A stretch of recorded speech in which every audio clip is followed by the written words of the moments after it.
guys who combined to play 15 seasons in the National Football League trenches. Well, 2 guys. And Mackey, who didn't do shit. This is the O-Line Committee. There they are. Look at these two. So look at the Jay repping the O-Line Committee. Hey, Jay. Got to swag. support the squad. Damn, you O-line, look good in that, bro. OlineCommittee.com for your official O-Line Committee swag. Wait, what's Do it for the holidays. Central? What's going Dude, on? so I'm going with a new look here. I'm letting the beard grow. I'm letting the beard grow, and I'm gonna let the hair grow for a little bit. Don't do that. I've done. But I haven't let the hair grow for a while, so I'm gonna let the hair grow for a little bit and see what we can do. The Mackey, wife wanted find to him. change. Listen, the wife wanted to change up. I enjoy getting laid, so yeah, I'm gonna go. ahead you and let the hair just grow said out. that because you know we have no comeback to the wife comment. Yeah, Once you 100%. say the Everyone wife in this in, conversation is all your married. friends have to go. She's got a point. Every Yes. single person that's married knows that there is an underlying question when your 4 wife weeks- makes a request and you go, okay, how badly do I want to fight this versus how badly do I enjoy the things that we get to do? Yeah, I'll grow my hair out. I don't care. Wait, so what are we talking like? Are we I full want it to where it's like I can pull it all the way over, right? And so once I get to a point, I'm gonna hard part it in here, and then I want to be able to have it nice and full over, like the and then let the Pelissero beard go. pump kind of a thing? Not that high. My hair kind of curls a little bit, so I got to see eventually when it grows. But the nice news is I get a next free haircut with my barber because, haha, thanks, Zach. The Bills won, so therefore I get a free haircut. Love that. The stakes were lowered a little bit. Well, he wanted it. He wanted Hey, to are go we talking for like Josh McCown? kind of Josh McCown. Okay, you know what? Yeah. Never mind. Yeah. I'm with this. I kind of want to go a little like where if I don't have product in it, it's going to be like down to here a little bit. So yeah, we're going for a little bit change up. That, little change up. Love that for you. Well, hey, welcome, man. This is the O-Line Committee. That's Jeremiah Sirles in the middle with his new pomp starting to grow. We got Alex Boone, a decade and a half of NFL trenches experience. I'm Phil Mackey. I quit football in 8th grade, but I have opinions. And you can click the subscribe button and the like button on this YouTube channel to help us keep getting toward 40 and maybe someday 50,000 subscribers. And every single Monday, we go through our mics. Who's the mic? We identify the most important things on our mind around the National Football League. And Alex and I have put our heads together here. And we're going to start with Jeremiah is the first mic. This is a perfect platform for you to publicly apologize to J.J. McCarthy. Oh my God, Dude. we didn't make it. We didn't make listen, it 2 Jay, minutes stop. and 40. Listen. What are we Before doing? we even do this, we had something going on before the show. We go, hey, listen, we're gonna see how long it takes Phil to bring up the the Vikings. fucking Vikings. Not even kidding you. We were like, if it takes less than an hour, it's an automatic fine. You couldn't even wait 3 fucking minutes. 3 You minutes. disgust me. You seriously need to get a life. Phil could not wait. By the way, I just want you to know. Hold on. I didn't want to wear it right away because I wanted to see how long it was going to take you to bring it Oh up. my But gosh! as we dude. do this, I feel like we should have to wear the proper attire. I'm glad you brought that up too, because available right now at scorenorth.com/shop, you can get your Stop purple it. daily Oh Blue my Collar work shirt. gosh! Can we get an O-line committee one too? Now No, listen. I don't even want to talk about this. I want you to know something. There are different degrees of the work shirt, okay? You can get the work shirt, but in order to get the work shirt, you had to do something in the game that was like fucking next level, right? And then you were ingrained into the work program. But after that, you got a jacket, and the jacket's where it's at, because my jacket says the Rhino on it. Harbaugh really took care of me. Yeah. I don't even give a By the fuck. way, if I'm getting fined for bringing up Oh, within 3 minutes, Boone took it to Take the it. cult fine. Hold on. He's I got it. I'm putting sorry. the actual Get the coat. shirt. Get the coat. You Jay's got the freaking jacket. loser. Get the coat out too. Does Jim stitch these himself? Oh my God, he's got the Dude, coat. he and the actually has jacket. the coat and the jacket. Let's go. My wife tried to make me get rid of it. I almost divorced her. I was like, I will divorce her. The love freaking it. work I shirt, love it. dude. Oh. So you got to graduate into the coat program, and then you got to be like a manager, and then you ran shit. But listen, here's what I'm going to say. Since we're on the topic, manager of the garage. I've been a part of this kangaroo court for a long time. Obviously, you can see I have my attire. I'm blazing. What's great about this is his mindset going into this game, right? Him wearing that shirt meant I'm here to do fucking work, because that's what Jim always equated it to. You got the shirt when you did your job. That's how you got it. Like over time, they were like, this guy is considered a trusted ally, right? And then you would get a shirt. Yeah, you had names, dude. It was amazing. Dude, it was amazing. Guys, man. What JJ did, it wasn't even stellar. It's just the fact that when he's out there, he's crazy enough and brazen enough that you're like, fuck it, man. I trust this kid. He's a cowboy. He's kind of a psycho, man. He's a cowboy. Kind of a psycho. I love it. You need to apologize. I know I'm not. I'm not doing it. I'm not apologizing. I'm not apologizing. He has that it, dude. He has like 110 yards passing. We did this. Dude, people have the shortest memories of all time. Nope. After week one, we all sat here and we did this exact same song and dance.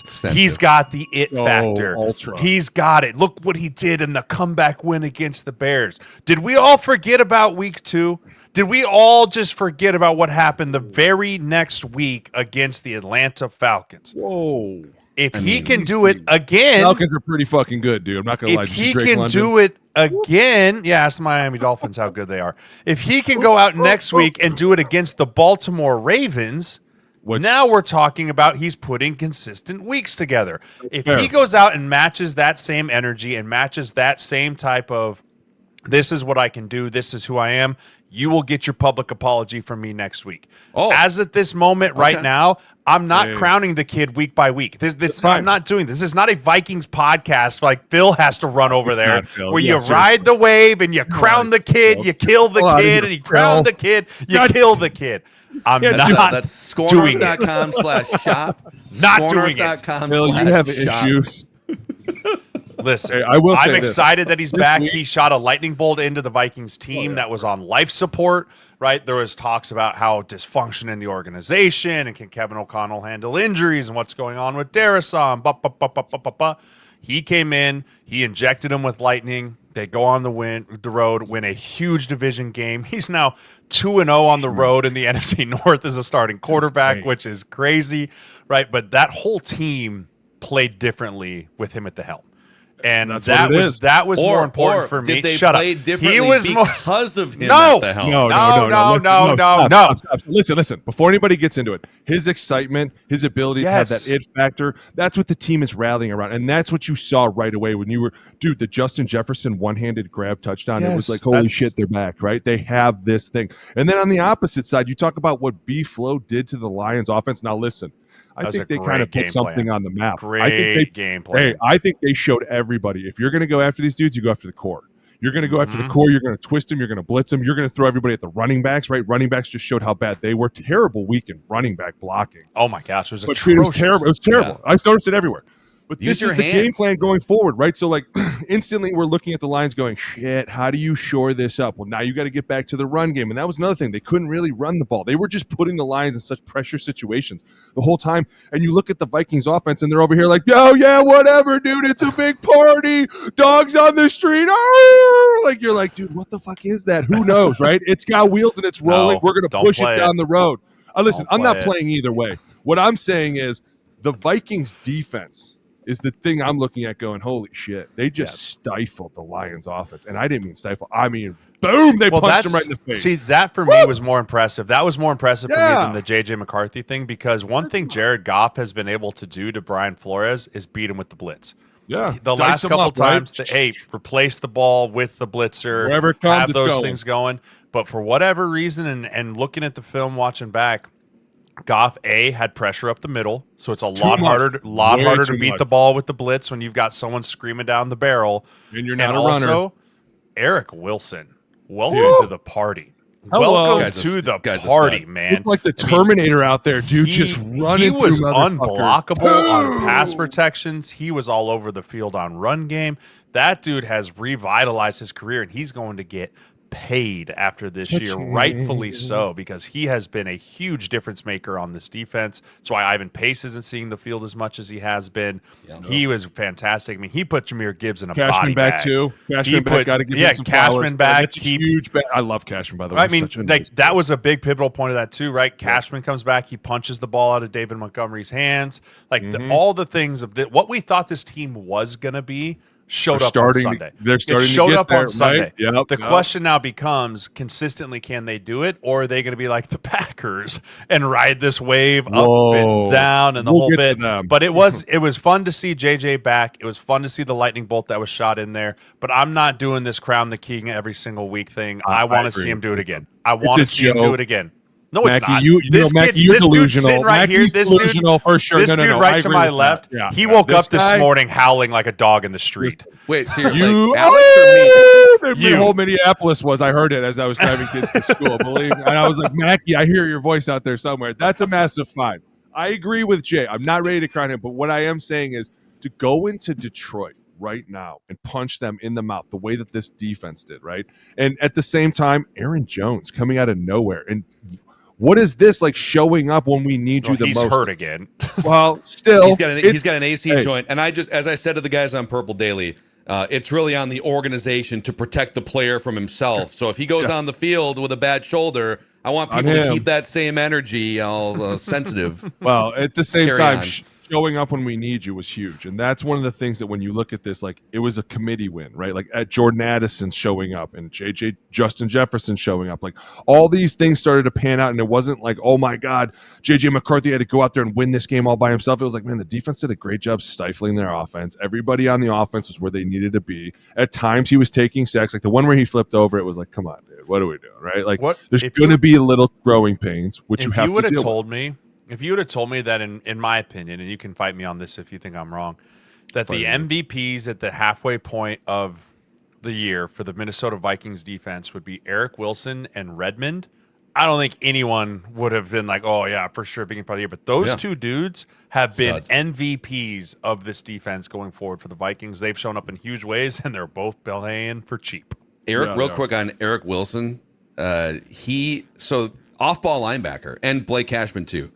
Love him. 18 pass rush snaps. So Eric Wilson was deployed on 18 blitzes, and I'll bet you, haven't combed through the film, 16 of them were A gap. I mean, they went in and said, all right, if we don't get home, it might be a problem, but we've already seen that.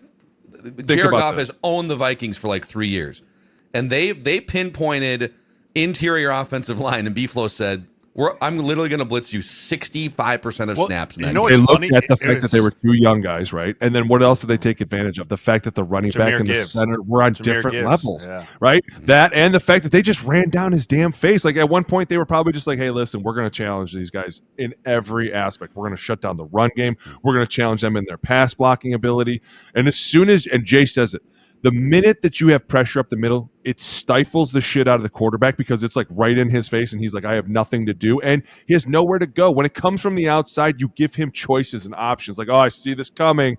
All right, I'm going to get it here. When it comes up the middle and runs right through your fucking running back's teeth, it's kind of like, okay, I was not expecting that. What the fuck? And then the rest of the game, you're jittery and you're thinking about it. And they keep running shit up the middle. And you're like, dude, how is this happening? Right now, they're just simple twists. Getting home on the Lions' O-line. He had 18 rushes, 2 sacks, 4 pressures. So he generated pressure on 33% of his blitzes on Sunday. That's wild. Really, really good from an off-ball linebacker. That's wild. Love it. On the flip side, Jack Campbell, he's also very good at blitzing up the middle. He took, was that Jordan Mason? It was Jordan Mason and just ran right through him. Quick ride. I mean, I thought Brian O'Neill did a really good job against Aiden Hutchinson. I think that there was that piece there. So it was fun to see the Vikings be the team that we've all anticipated them to be.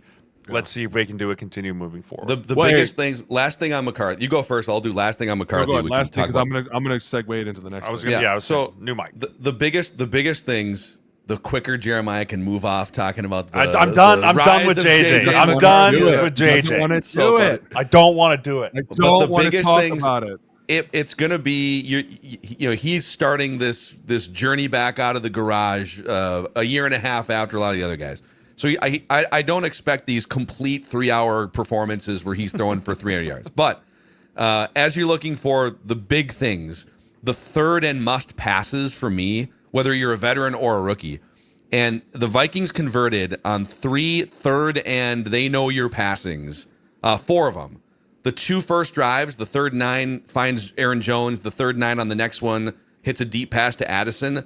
And then, boom, the next play, touchdown. So 3rd and 9, convert it, red zone, don't settle for a field goal, find Justin Jefferson, find TJ Hawkinson, the high leverage ones.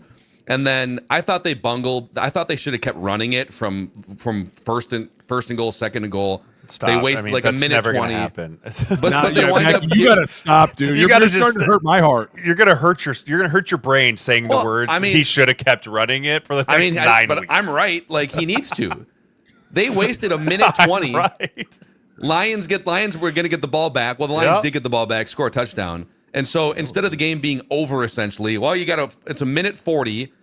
You need a first down. It's 3rd and 5 because you've left them with all this time on the clock.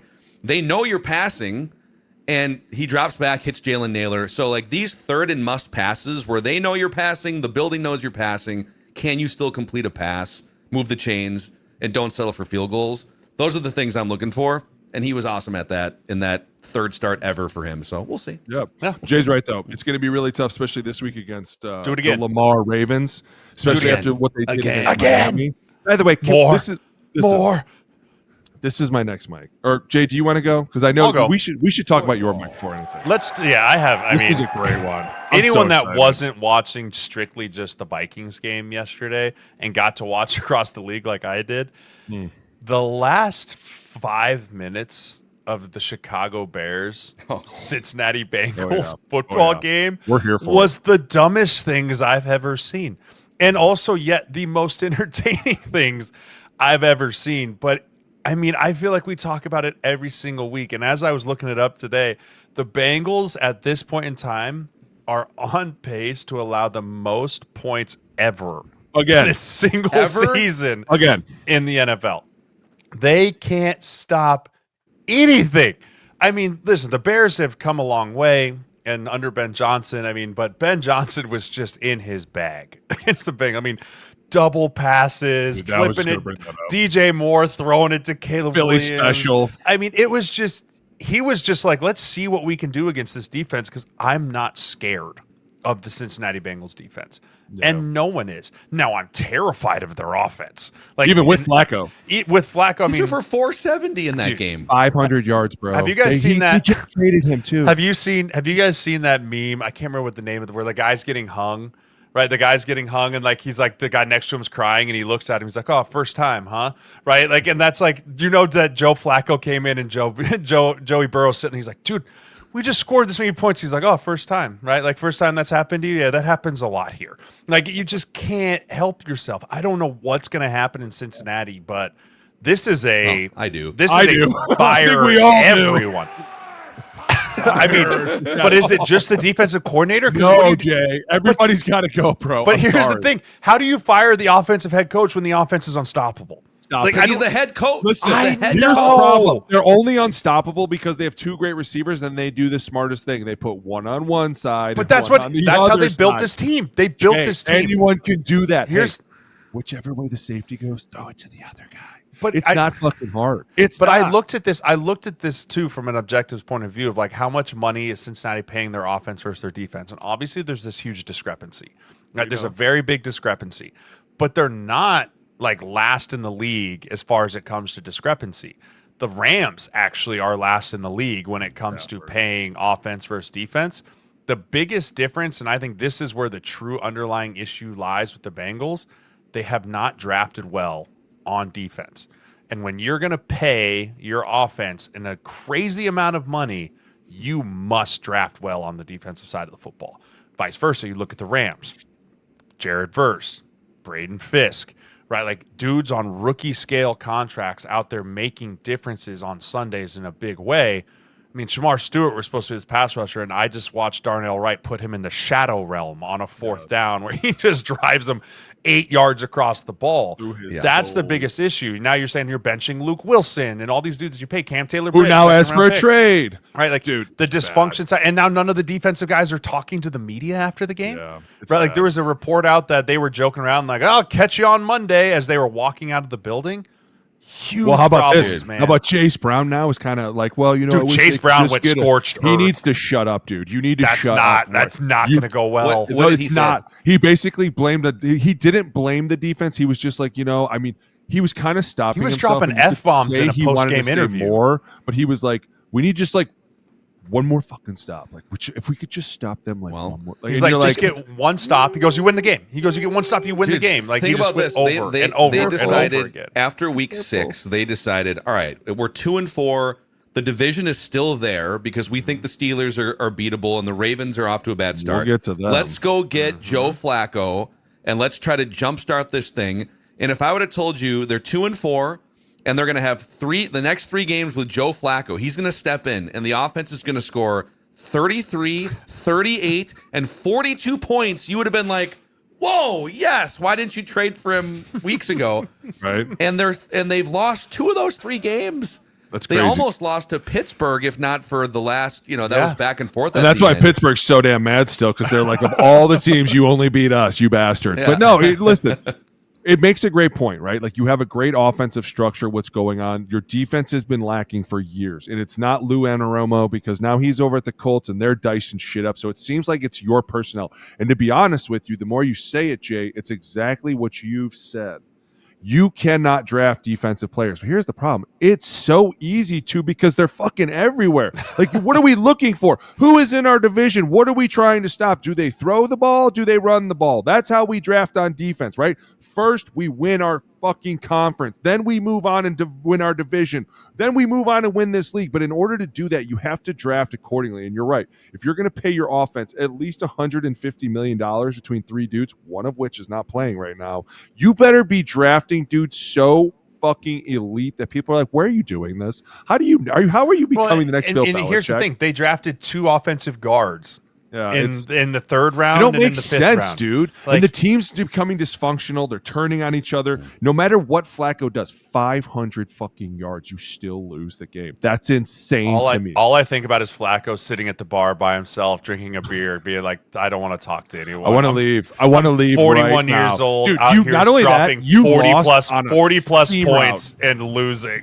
Jay, they lost on a seam route to the I watched tight the end. whole thing. The backup I couldn't tight look end. away. It was just the train wreck, one after another, where you're just like, oh, here comes another one. Hey, like, oh, here comes another one. You know who's going to want out? And I mean want out? It's T. Hig. He is probably like, I am done with this shit. Why would you want out? If you're Jamar Chase and T. Higgins, yes, I understand you want to win, but you're putting up crazy numbers. You're catching the football defense. Like, you're not going to want out. Go to Seattle where JSN is on the other side. Go to Tampa. It's the taste of getting the football all the time. How about this one? Go to New York with time. neighbors. Oh, dude, there's so many places now that T. Hig's going to want to go to. And, dude, they can't. Do you know how much money they gave him up front?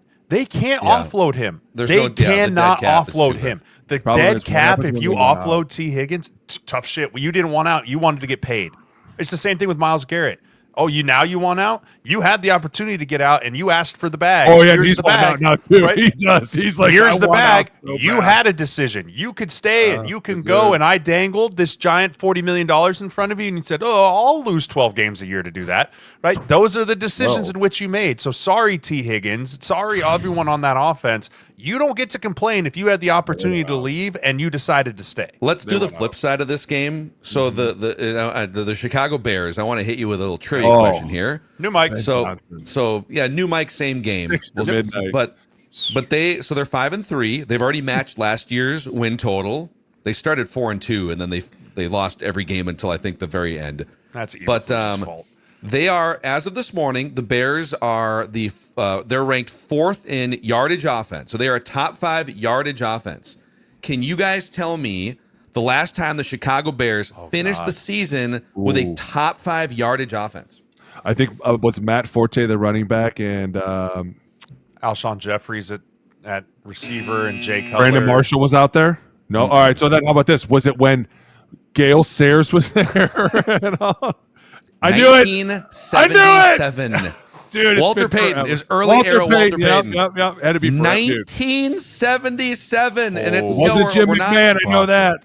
We're not to the finish line yet, but right now this would be the best Bears offense from a yardage standpoint since 1977. And what's crazy? Roma Dunze, 0 catches yesterday. Wasn't that wild? Right? They had this crazy offense explosion and didn't even go to who's been their number 1 receiver all year. the untapped potential on that offense. Obviously, it all starts with Caleb, and he still takes too many sacks. He still holds on to the football too long. Around and stop me if you've heard me this before, but the weapons around him and this Monangai dude, who is this just guy?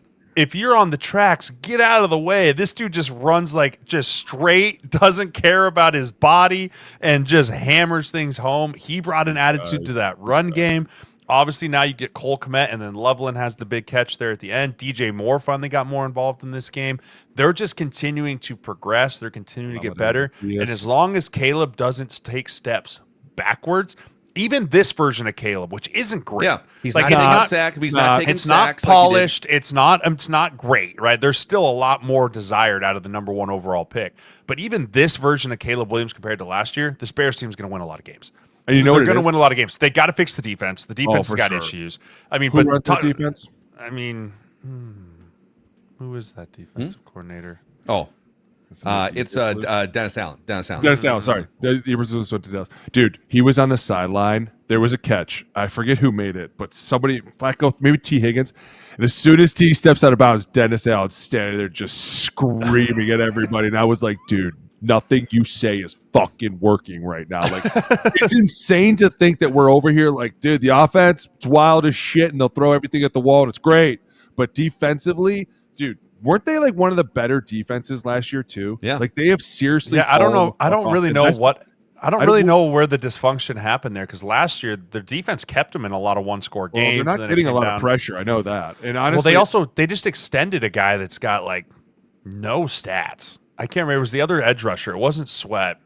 It was the other edge rusher, and they just gave him a big extension. And then I went and looked at his stats, and his stats sheets for the year not super impressive. But again, Edmonds, I mean, that game was so close to being completely out of control for the Bengals. I mean, Edmonds, if he doesn't get his shin grazed as he falls down, and he takes that 99 yards the other way, then there's the onside kick and all that nonsense. I mean, how about it hit the guy's foot? What the fuck are we doing? Dude, it was so funny. Special teams coach had to be losing it. Like, I mean, that game was just hilarious. I mean, it was amazing. The Bengals fans' reactions post game too are just riding the wave, baby. Welcome to Ohio. Quick, Mike, and I don't want to spend a lot of time on it, but Thursday night football, really leaning into the fan reaction from the Miami Dolphins was fantastic to watch. Yes.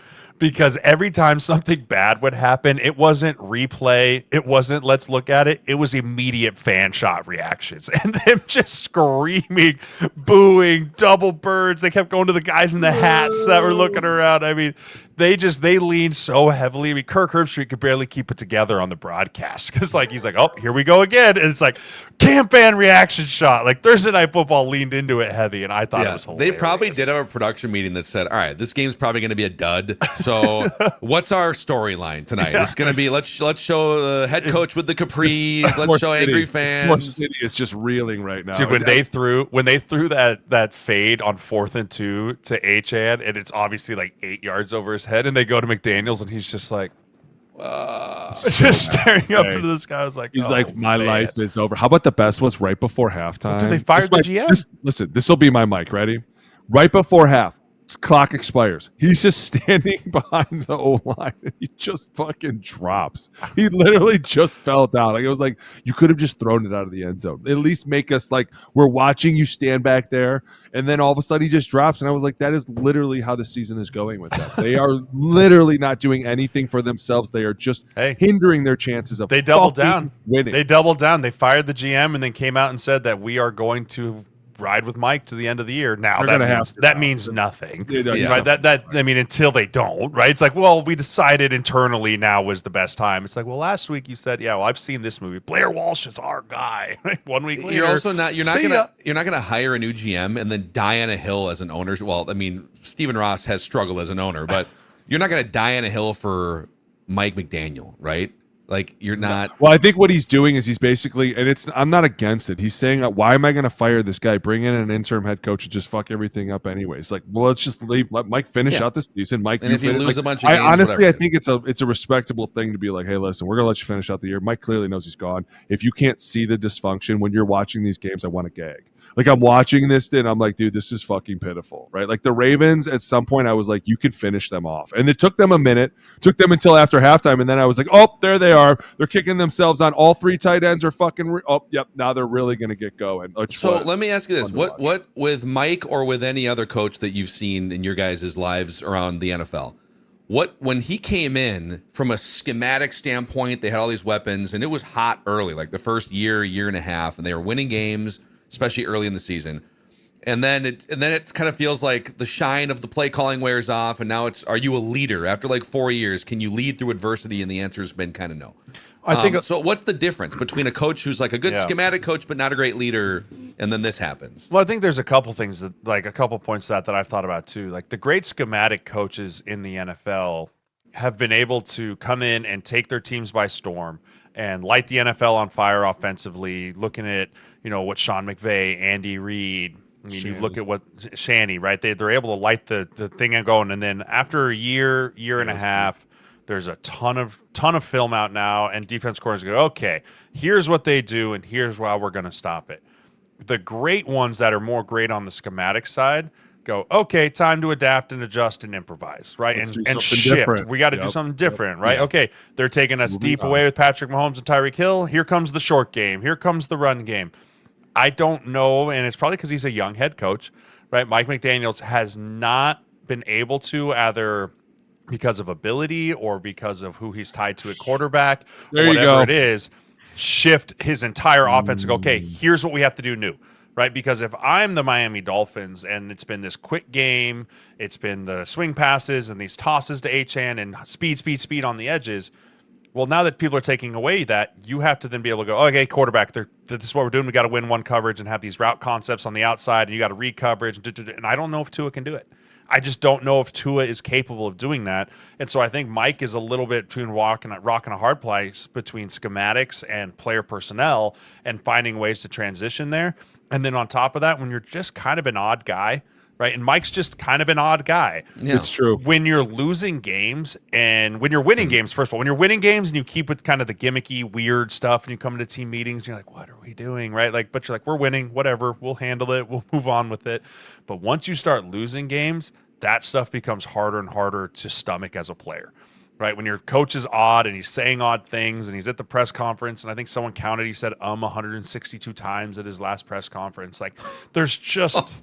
It wears off on the players where you're like, is this guy going to lead us into battle? Like, he could do it when we were winning, but now that things and everything were backs against the wall, I'm not sure how it goes here. And I think that's just something that as a young head coach, he's never had to face before. And it's why sometimes young head coaches fail and then they'll maybe go out, be a coordinator again, and then get another shot at it and learn. I mean, I think Jay has a great point. When the play calling becomes a little bit rusted up, it's at that point that you need to be like, what can we do to change stuff? Like, think about Andy Reid, right? The minute they lost Tyreek Hill, instantly they were like, okay, we need to pivot. We need to figure something out. We need to do something new, right? But they've never really done that. And they've always kind of put all their eggs in like Tua. Tua's going to get us out of this. Tua's going to get us out of trouble. And at times you're like, dude, he's overthrowing the ball. He's throwing terrible interceptions. He's taking terrible sacks. Like, it has to fall on other people. And I'm surprised because, dude, they have so much talent on that team. When you look at Devontae Achane, like, dude, Achane's fucking insane. And then you talk about Waddle on the outside, like, and I get it, you don't have Tyreek Hill, but at one point you did, and you still weren't really doing anything with him. And that's the other thing is, like, Jay kind of hit on it a little bit. It's okay if your coach is a little bit quirky and goofy. Like, we've had those coaches where you're like, okay, I can get through this. It's whatever, right? It's who he is. We're winning. It's making sense. You're right. When you're losing, there's an added stress that the owner's kind of throwing on you. He's looking at you like, what the fuck is going on? And then you get out there and the guy who's supposed to be leading the charge is like, well, on Tuesday we were maybe kind of we were it's like on you're like, that's kind of disrespectful. Like, if anything, I never really saw a coach that was like out of it like that. And I've made references on this show that I don't fucking appreciate the fact that he's vaping or doing or whatever the fuck he's doing. Like, dude, you are a fucking it's hard to put into words what you are to us, but at some point you need to be this mythological figure that never fucking falters, right? Like Well, you be need an to adult at minimum. You need to be fuck that, No, because you can't. That's not even a minimum. That's an idiot. I've seen a million adults that I go, you could never lead me. You need to be Dan fucking Campbell at all times. You need to be the guy that's like, I'll fucking kill you if you fuck this up. But instead he's like, well, guys, like, we should talk, and you're like, that's not fucking funny anymore. I never would have found that dumb shit funny. Well, I'd you have also, been like, you matter have of to fact, have you're pissing me off now. Boone and I have talked about this too with our rookies that go in the league. Like, you have to, in the NFL, it's different. Like college, you need to fear your college coach, right? Your college coach needs to be able to, you fear him, right? Like I still see Bo Pelini. Dude, I went golfing with Bo this summer, and I was still like, Coach, how are you? Right? Like, do you still like, dude?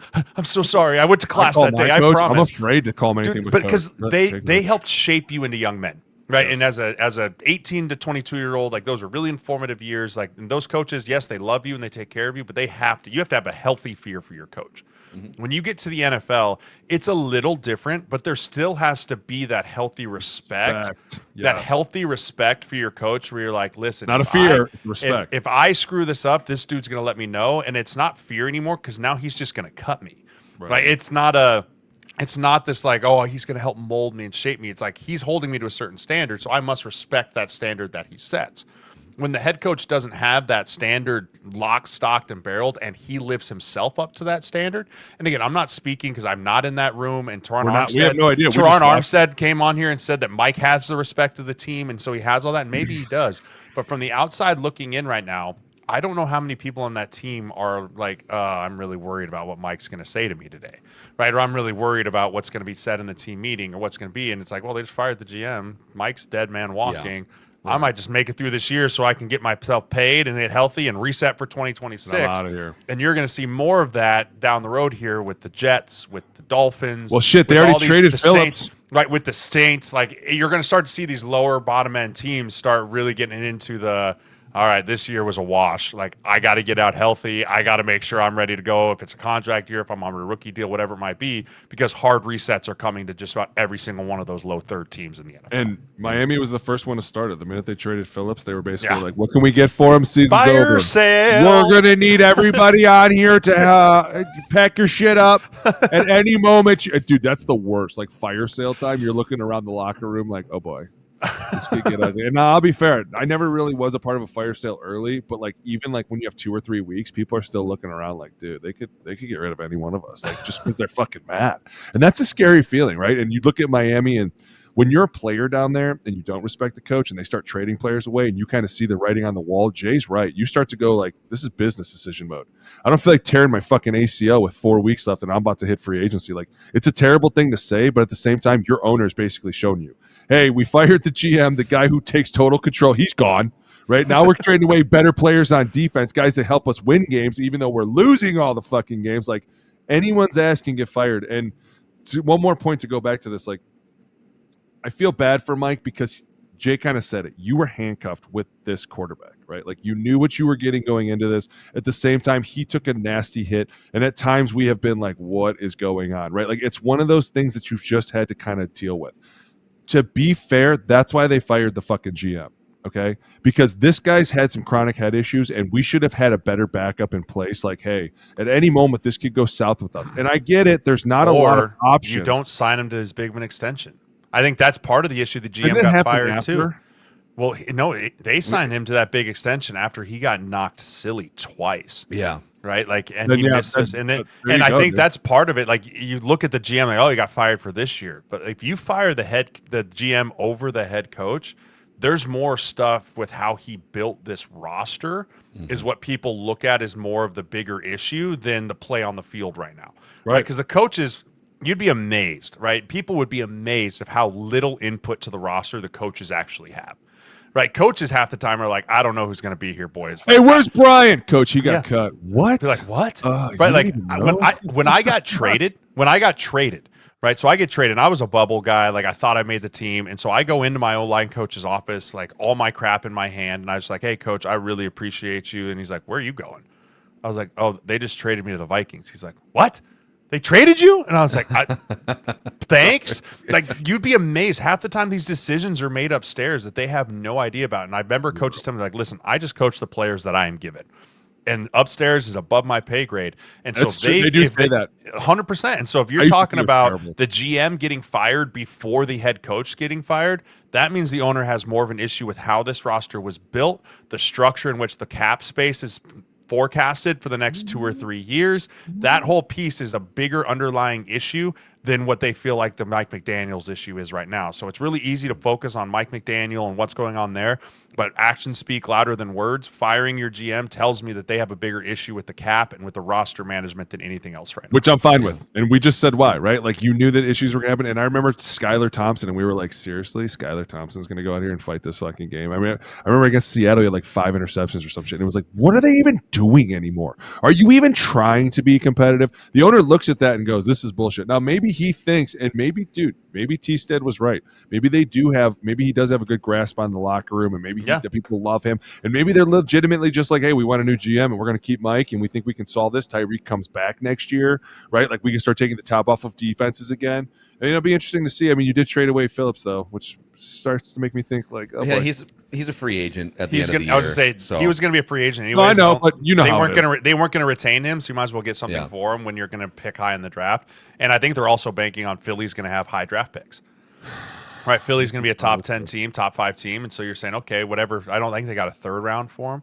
Right, so now you're saying I'm going to have a top pick in the 3rd round, which, I mean, if you're pick 1 through 5 in the 3rd round, you're getting a 2nd round talent in the 3rd round. So, I mean, it made sense from and again, rebuilding that roster, giving your new GM that's going to come in draft picks. That's a big piece. Mike, by the way, looks like maybe he could use some Lucy breakers, man. Oh, just go chill out. Just go chill out. Well, he gave up the hard nicotine, like vape pens on the sideline. So I think he has to go to the Lucy breaker, right? The 100% pure nicotine, always tobacco free. Lucy breakers are nicotine pouches with a little extra surprise. Each pouch holds a capsule that can be broken for the extra release of flavors and hydration. So get yourself set up with a subscription at Lucy delivered straight to your door. Go to lucy.co/OLC. Use promo code OLC. Get 20% off your first order. Lucy has a 30-day refund in case you change your mind. Again, that's lucy.co and use code OLC at checkout for 20% off. Don't forget the fine print. Lucy products are only for adults of legal age, and every order is age verified. This product contains nicotine. Nicotine is an addictive chemical, just like football. That's right. Football and Menards. Addictive. If you're looking for anything for your car, Menards is your one-stop shop for everything for your car. And that includes AC Delco batteries. AC Delco Advantage batteries feature an impact and break-resistant plastic case for durability, including robust separator envelopes. That's right. These auto batteries have corrosion-resistant terminals and a no-maintenance design. Premium technology in the metal alloys, chemicals, and design combined to ensure long-life performance. So head to Menards and stock up on AC Delco batteries because performance matters on the road and beyond. All right, boys, Mike. You ready? Here we go. New mic. And I can't believe I'm even saying this. Aaron fucking Rodgers beat the best team in football. And listen. I'm going to say this now, and people can get as mad as they want. Aaron Rodgers and the Pittsburgh Steelers did not beat the Colts. The Colts literally beat themselves. 100%. 6 turnovers later, and you only lose by a touchdown. I'm almost kind of looking at Pittsburgh like, are you guys done with Tomlin yet? And Tomlin, you should go to a better team. You need to go somewhere where you're respected and loved. How about the Bengals? I get it. Dude, that'd be some shit. No, dude, I don't want him to go there. I cannot. No. Dude, you're going to get me fired up. You're going to get me fired up. You're going to get me fired up. That is a fun, reckless speculation. Hit the button. Hit the button. Do it. Or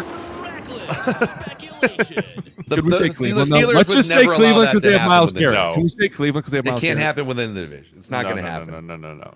But it'd be hilarious. I agree with you, Booney. I mean, I watched that game, and I think everyone's going to be like, oh, is Daniel Jones turning back into a pumpkin? Is this still like, I've seen that look on Daniel's eyes before, like the whole piece.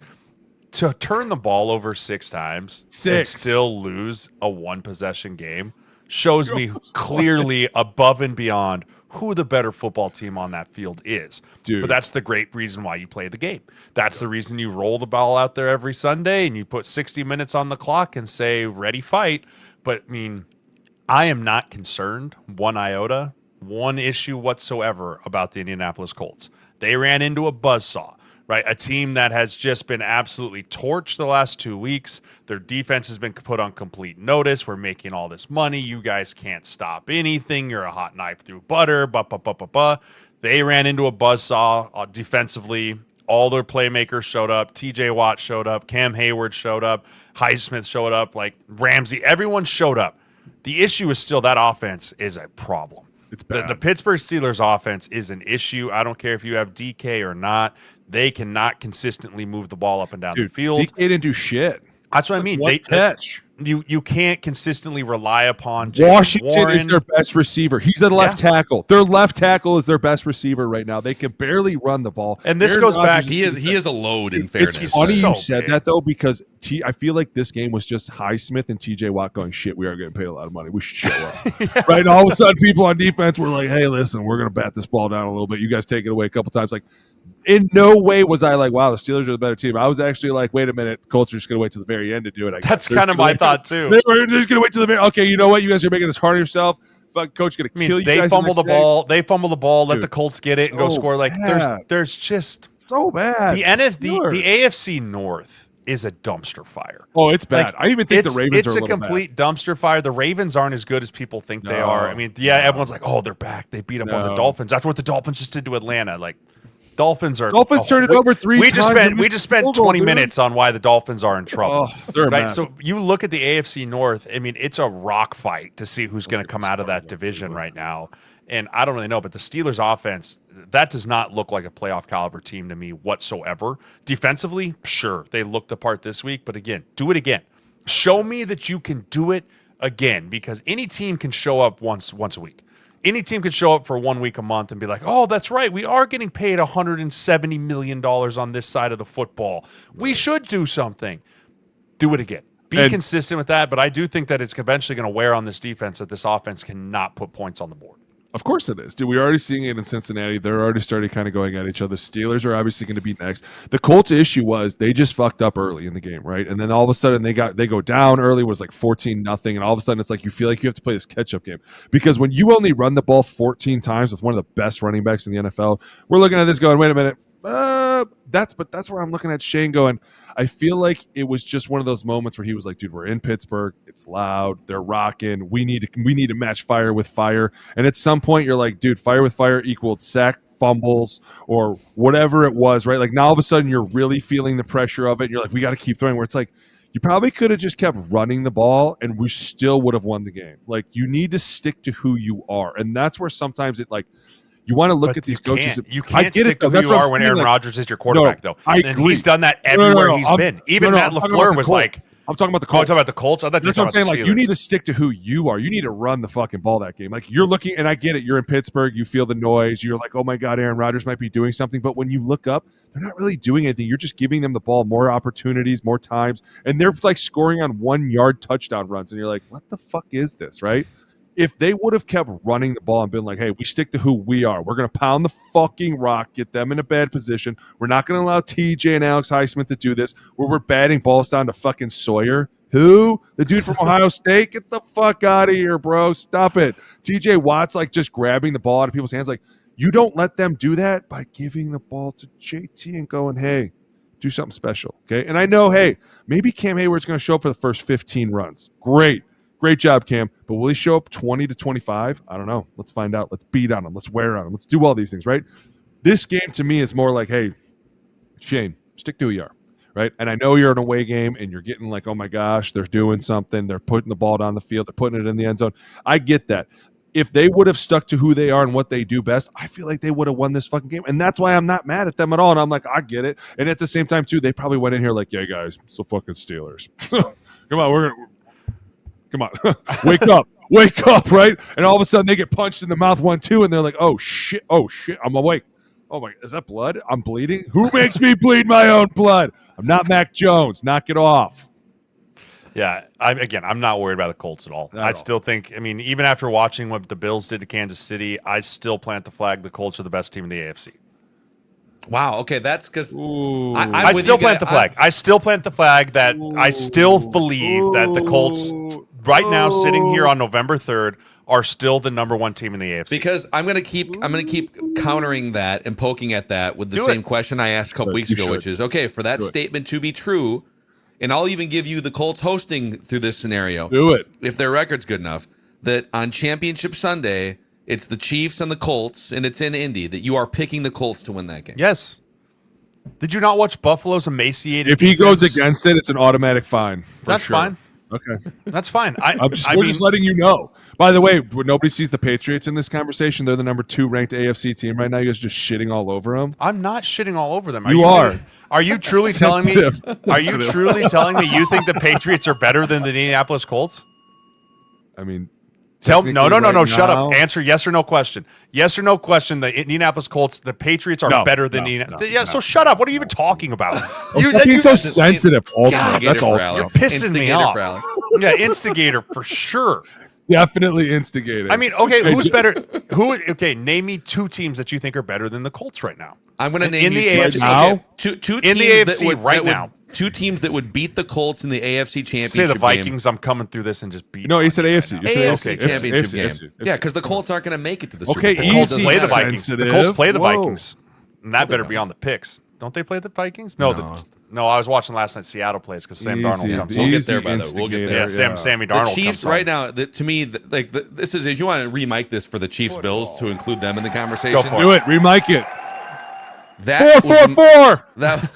That was. I think they played. Is it 10 times now in the Mahomes Allen era? It's like 10 times. 5-0 in the regular season. That was the most meaningless game in the rivalry. And it was great. And there were some moments and whatever. And the Bills have to feel pretty good. They did what had to be done, and they kept pace with the Patriots in their division. The Chiefs. It makes it harder for the Chiefs to win their division. And there's some standings ramifications. Tiebreaker. It doesn't matter. That game was great for Jim Nantz and Tony Romo. I learned nothing substantive to apply moving forward off of that Chiefs Bills game. But it was fun. It was fun. I almost feel like the Chiefs just let them win. We know we'll win in January when it matters, because the score differential. They even did a thing. They did a thing during the game where they were like, Bills are 4-0 in the regular season, and then they showed the score differential. It's always these tight back and forth games.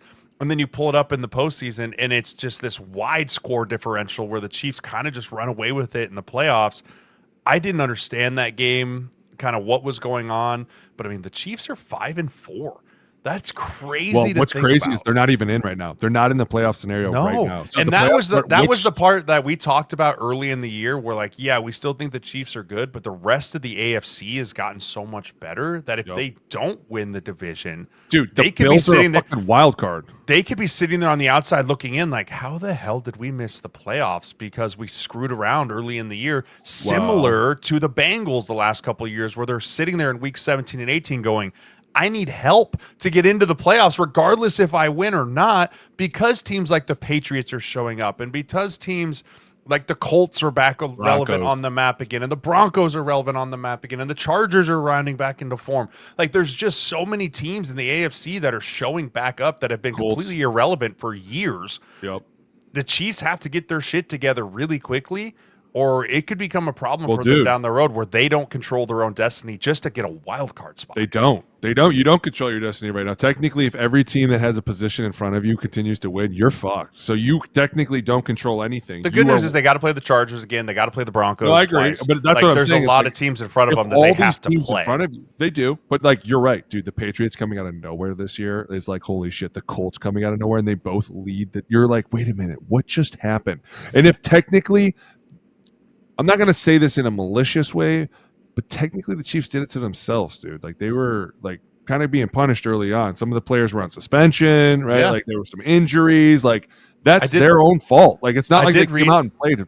I did read today that Josh Simmons is back in the facility, right? Again, we talked about it last week. A big boost. No real clue what's happening there. I'm not going to speculate at all. People were kind of shitting all over the guy this week, and I think a lot of that was just a gut reaction to Joey Bosa macking around.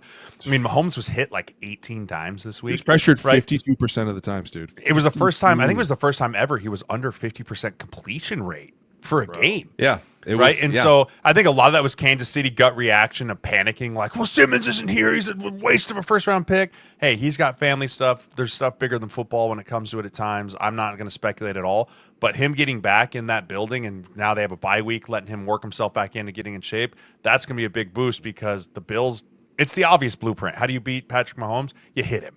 You get him on the ground. You rattle him. You beat him up a little bit.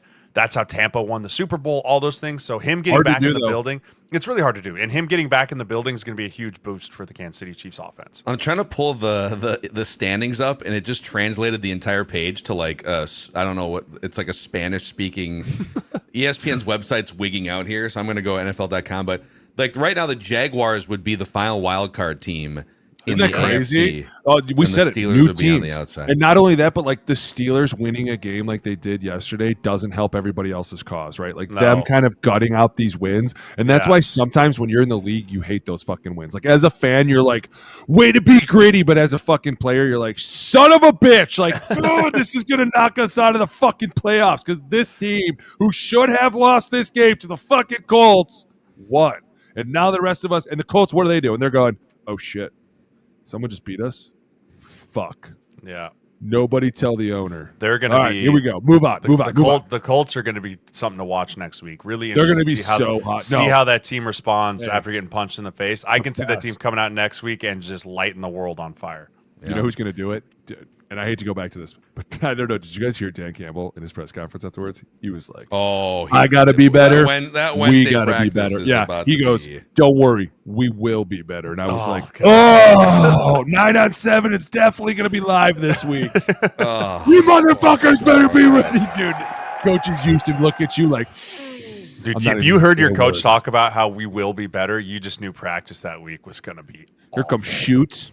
Here comes bags. Here comes fucking twist drill. When you thought half pads, full pads. Yeah, you thought you were gonna. You thought you were gonna be able to wear sweats out here. Put the pants on. We're gonna walk through to jog through, dumbass. We're picking the pace up. Oh God. Real quick on the Chiefs. One last thing on the Chiefs. So they're sitting 5-4. They're done. They're sitting 5-4. They're in the division. They're 2 games back of the Broncos. Are they making the playoffs? It's a yes. I'm saying yes. They make the playoffs. Of course they are. Does anyone want to stake in a beer that they don't make the playoffs? You think the Jags are making the playoffs over them, dude? Get the fuck out of here. I think the Chiefs are making the playoffs, just to be clear. They have to split the rest of their division games. If the Broncos sweep them and if the Chargers sweep them, then the answer is no. They have to at least split the rest of their division. They're going to beat They're going to beat the Raiders again. The Raiders are. I don't even want to talk about them how bad they are. Right. But you look at the Broncos and you look that they've already lost to the Chargers. They've got the Broncos twice and the Chargers one more time. If either the Chargers or the Broncos sweep them, I think the answer is no. I think if the Chargers go 2-0 on them or the Broncos go 2-0 on them, I think the answer is probably no. And don't forget too, because they're sitting here 8th. They're on one slot out of the wild card. And the Colts are coming to town soon. Dude. And the Ravens are coming from. This is wild. From the bottom of the rung. The Ravens are climbing. When you look at this AFC, you have Baltimore right in front of Cincinnati and Las Vegas and Cleveland, and right above them is Houston and Kansas City. Like it's like a whole new wave of people, right? That's like crazy. you're being led by Indy and New England and Denver, and you're like, wait a minute, what the fuck did you just say? Kansas City's not even in the dance. Houston's not even here. Baltimore's not even here. You know, one wild card spot is gone. Right? It's going to be the Bills or Patriots, right? Bills and Patriots. So one wild card spot is toast. Right now, wild card 1 is Buffalo. How crazy is that, dude? Yeah. Buffalo is going on the road. That is insane to me. This is a whole new era. I'm so excited. And I know we're only halfway home. Only halfway home here, but this is where the playoffs start to slowly start taking shape. The Chiefs are going to need some help from other teams, and if they don't, like I said, they have to go the rest of the way because they played 2 division games. They're 1-1. They're going to have to be 4-2 or 5-1 in their division in order to make the playoffs, and that is a tough task to ask of them. So they need for sure 10 wins. For sure 10 wins to have it be a conversation, I think. So they need to go then 5-3 the rest of the way. Yep. They do get a bye week here to lick their wounds a little bit, and then it's at Denver, but out of a bye. Andy Reid out of a bye is generally historically pretty incredible. Denver's looked really shitty for 3 quarters, and then somehow found a way to just absolutely light it on fire in the 4th quarter. That game But they only have, I would say, there's 2 guaranteed wins for the Chiefs on their schedule. The second game against the Raiders, and then they play Tennessee at Tennessee. In late December. So that's 2. That's 2 of the 3. That gets them to 7. You need at least 3 more.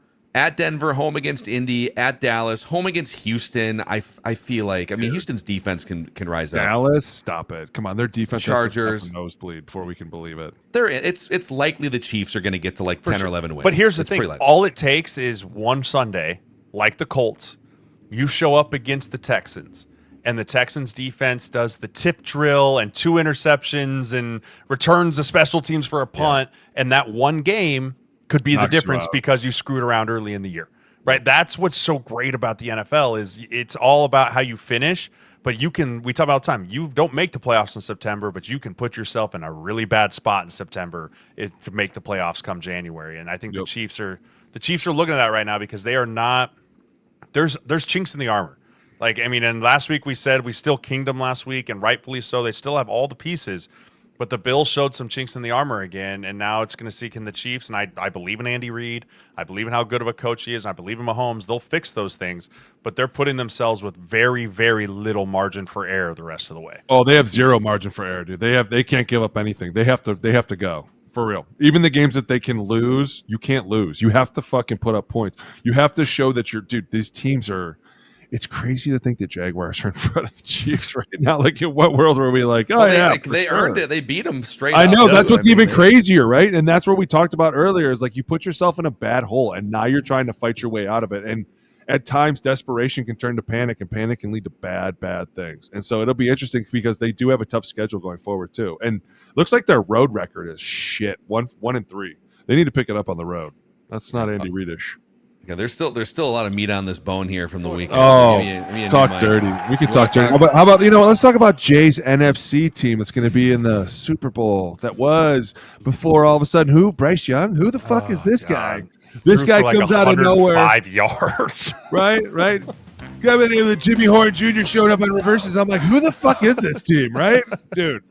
Seriously, Rico Dowdle, baby. This is why I have no faith in the Packers, okay? Because they are so inconsistent. In order to be a relevant NFL team, you have to be consistent, and you have to do it over long stretches of time, which includes more than one fucking week, okay? Good God, son. What is going on? And those jerseys and those helmets, enough. I think the NFL needs to learn the throwback thing's done. We're done. Let's stop. Let's stop. Him. Hold ACL. On. You know what would have made that game? I think he's ACL. What would have made that game more interesting is if instead of wearing fake leather helmets, they would have worn actual leather helmets. That would have gotten me to. What if it would have been those little things they put over? You have to pick one. If you have to, those are actual leather. The skull what if they would have used real leather? If you have to pick one jersey to keep, that one from the Packers or the one from the Steelers, which one are you keeping and which one are you tossing? Dude, I'm tossing the Pittsburgh one for sure. That thing was hideous. I think so too. X on the front, like with the XFL. I was literally like, Mike, you're better. I think the Steelers one's the one. At least the Acme Packers, you can get away with that. You can the only defense is like 80 years ago, 100 years ago when they were wearing those uniforms. Everything was in black and white. Like I don't even was the world in color. I don't even think they had the TVs, world was in black and white. You had to physically go. They didn't have 4K back when those helmets were a thing. Sorry, bud. Yeah, no. So I mean, Jordan Love last week, we sat here and I think rightfully so. Like, boy, if you get that version of Jordan Love, guy, you might win the Super Bowl. Woo! The problem is this version of Jordan Love pops up about once every 3 to 5 games. And you're going to need it. You're going to need the real good Jordan Love to be a 4-game contributor in the playoffs if you want to win a Super Bowl. So, dude, he does his best Aaron Rodgers impression when he's upset. Like did you see the one time he kept like motioning people out? He was like, "No, go," and then like they showed him like when he stopped, like called timeout. He looked over like fucking serious. I was like, dude, everything they do is so like the last. And losing Tucker Kraft is going to be really hard to overcome. It's going to be He has horrible to been overcome. so good for them. Yes. And Main target. I didn't even really see when it happened. It looks like he just kind of planted and stepped wrong. It was on a counter. It was on a stutter play. The guard pulled and got blown up, and he kind of ran into the back of the guards. Like as he planted, it just popped on him. I hope it's not torn. I mean, I hope he can come back. But I mean, if reports are it's torn. Usually, reports. I don't think it's confirmed yet, but it's one of those things where that's a pretty. Doctors got a pretty good feel when they do the old motion one way or the other, and there's nothing catching it there. Like, they're not idiots. Torn, bud. NFL.com about 2 hours ago, MRI confirmed torn ACL. Gosh, damn, that's not good for them. I mean, he had emerged as like a top 5-ish tight end in the league, and from if you're the Packers, the way you felt a week ago going into this game, you're going to get a home win against Carolina. You found this top 5 tight end over the course of the last couple of the years. NFC North. Yeah, right. And then, of course, if you would have known the Vikings are going to walk into Detroit, beat the Lions. Yep. Oh, if you just beat the Panthers, now you're separating. Now you're really separating yourself, dude. Now, the Panthers had a great recipe, right? Like we talk about, you traded for Micah Parsons. You want this big pass rusher. Well, let's just fucking run the ball, right? What's the one thing that, and no offense, but like look at New York. Right? What's the one thing pass rushing defenses can't do? They can't stop the fucking run, right? You cannot stop the run because you're built to pin your ears back and go. And instantly, that's why I kept saying the Colts should have just stuck to their game plan. That's what the Steelers wanted to do, pin their ears back. And the minute that you took Green Bay and said, no, you need to stop this running back first, they were like, oh shit, wait, what's going on? And at the same time, their own misfortune on offense. Like, dude, that offense at times sputters and spins, and you're like, what is going on? It is, dude. Matt LaFleur at times has to be wanting to pull his hair out and be like, God, I can't do this anymore. And maybe you guys can, but the problem I have when I watch the Packers is I can't put my thumb on like, that's the problem. Like it's easy to point to Jordan Love.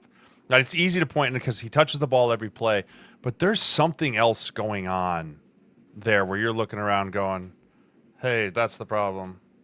Agent stuff, boys. I gotta take this call. I'm not sure what's going on here. It's a new number. New numbers are always interesting. Okay, we'll throw Jay back in agent.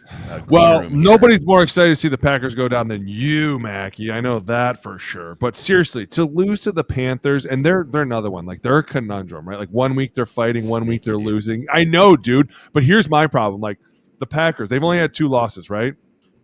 Both teams. One of them's the Panthers, the other one's the Browns, and you're looking at it going, is it you guys just falling asleep on these silly, shitty teams, or is it legitimately the fact that you're just inconsistent and can't make it go? Because when I watch Josh Jacobs like spring free for runs, I'm like, why don't we do that more? Why are we not giving him the ball more, right? And Tucker Kraft, when we had him, it was great, and it was like, this guy's going to mow everybody over for us. And now we don't have him, so we have to go back to our bag of creativity. I mean, it sucks that they lost because the Lions lost, right? They could have fucking really kind of started to separate themselves, but now they're still stuck in here, so it's going to be interesting.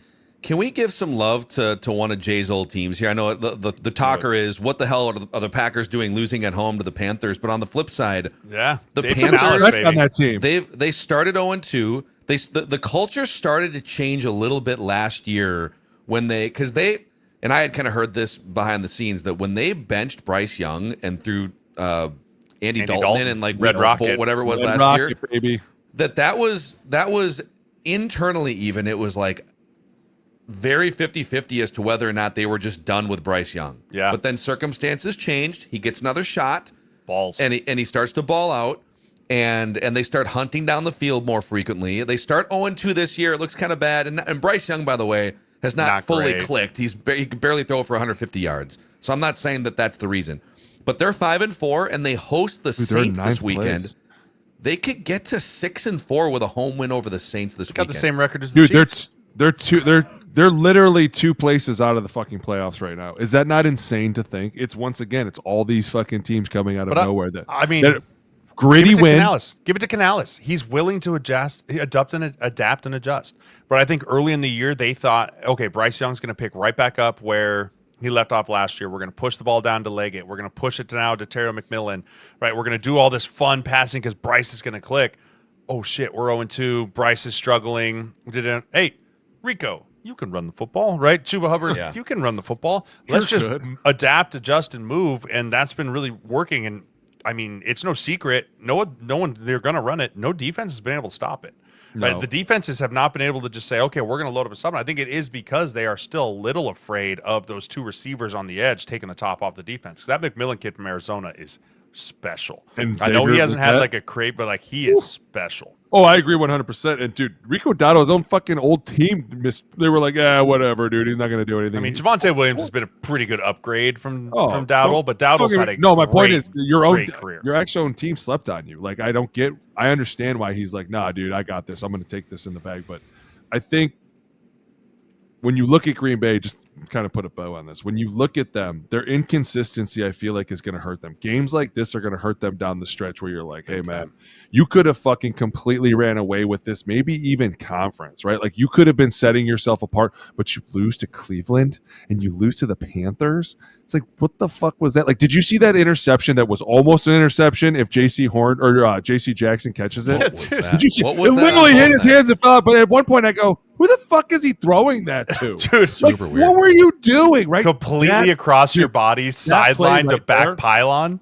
That play right there summed up why I don't have faith in this team. Because it's Yeah. like, I think in your mind you thought, I'm going to float a ball way over there and someone will get under it. But in my mind, I was like, Dude, no, if he catches that's a pick six. He's There's going the other no way. one on that side of the field. Like there wasn't a soul besides the 100%. fatties that aren't going to catch him. Do you want to hear real quick? We pulled some of these for Purple Daily. There's a Packer fan with almost 1 million subscribers on YouTube named Tom Grassi. Come on, let's hear it. Is he just irate? And it's like a minute long, and I'm not going to play the full video because I don't want us to get our channel dinged. But I'll play the audio of this. It's loading in right now. But he sits and like live streams the games, and he just rides the roller coaster. This is Tom Grassi riding the roller coaster of that second half loss against the Takes a Panthers. snap. They're rushing 4. Love under pressure. Rolling out to his right. He's got to make a decision. Getting chased. Now going back and reversing fields. He has more time now. And Love, he's trying to freaking throw across. He throws it right to the defender. The defender, thank God, drops the ball, but it doesn't matter. It's turnover on downs. I have no idea what that was. He threw across his body. I don't know if that ball slipped out of his hand or that was just a bad ball. I have no idea. 16,000 people in there. Feel free to like and subscribe. They're going to hand that ball off. No! He's going to get past to the 31. Well within field goal range. The Packers were not ready for it. Donald just runs right up the gut, man. The Packers did not see that coming whatsoever. Please block this or just miss it. I'll take either one. I'm not a greedy man. And the kick is up. It's good. The Packers lose.